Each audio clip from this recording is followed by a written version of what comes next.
Hey guys, and welcome back to Skyrim Mod Reviews. This week I have for you LC Become Jarl of Ivarstead. Now, a lot of you may have played the original that this guy made, Become Jarl, I believe, of Riverhelm, and I once had it, but I never actually finished playing through it.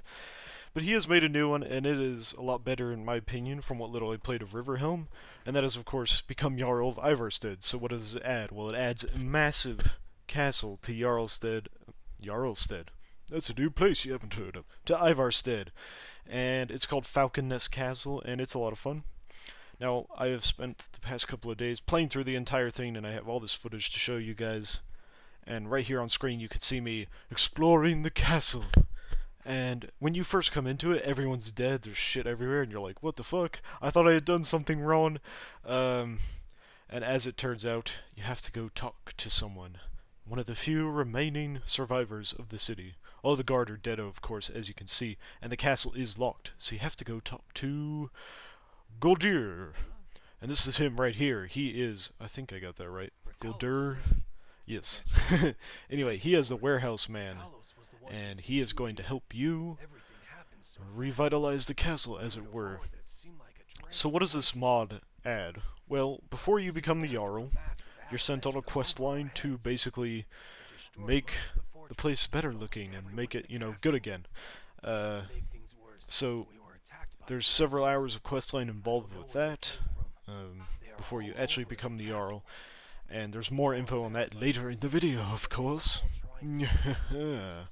So yeah, he sends you, gives you the key to the Falcon Nest Castle and says that the Jarl went to go defend the keep from werewolves that suddenly attacked. So that is what we are going to do now. So we're in the castle now, and of course there are werewolves inside.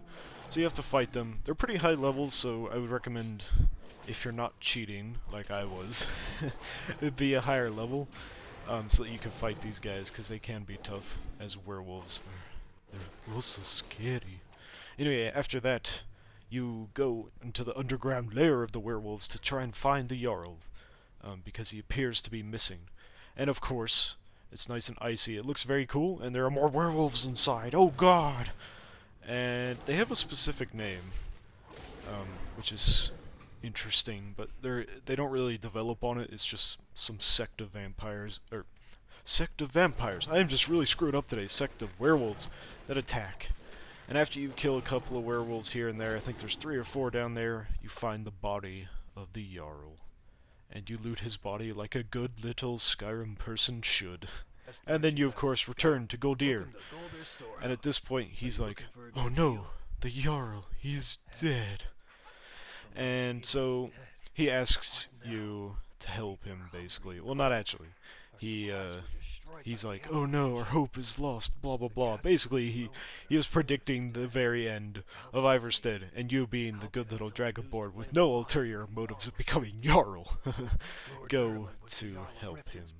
Of course, you give him aid, and this is when he gives you the first quest for the line, which is to go gather a bunch of food. So, basically, a lot of the quests, and this is my one problem with the mod, a lot of the quests that they give you are gather quests. You just gather a bunch of shit, takes forever, unless you cheat. So just keep that in mind, but I think it's worth it in the end. Even if you cheat, it still feels like you've done a lot of good. So this is Goldir's cousin. He is a builder, and he's going to help us rebuild the castle. So after returning to the castle, you see that there are a lot of people working now, and you can start to see the bodies are gone, and they're working on the castle. And you will see the castle progress in growth as you play through the quest line. So you return to Goldir, and he's like, thanks a bunch. And he has some bad news for you. And what is that news, of course?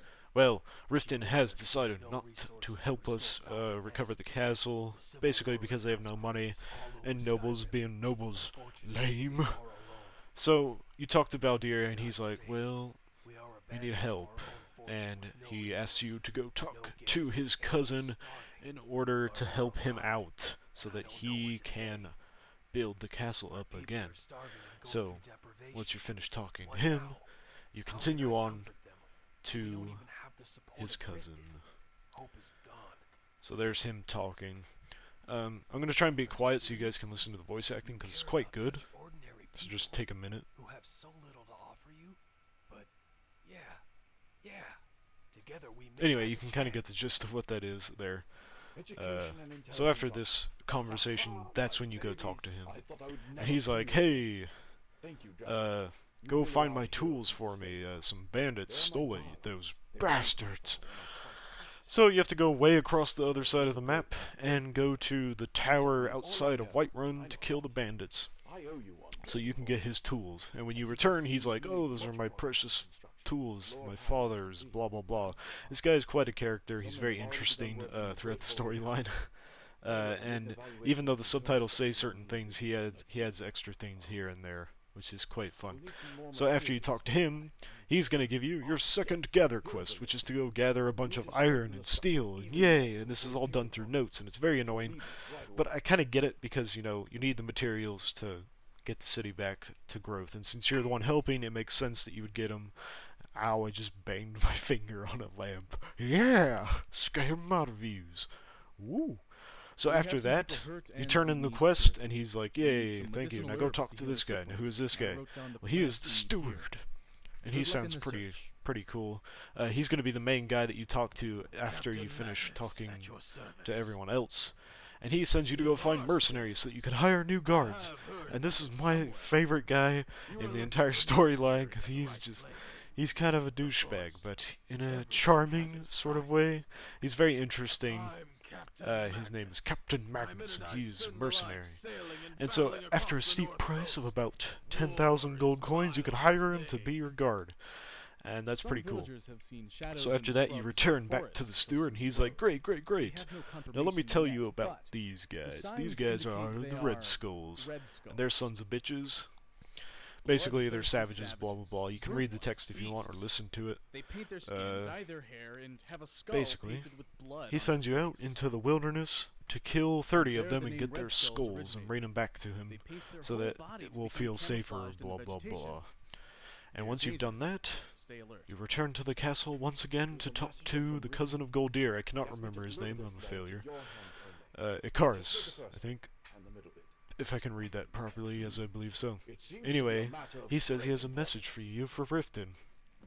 So once you open it up and read it, basically it says, fuck you, go away, this is my castle.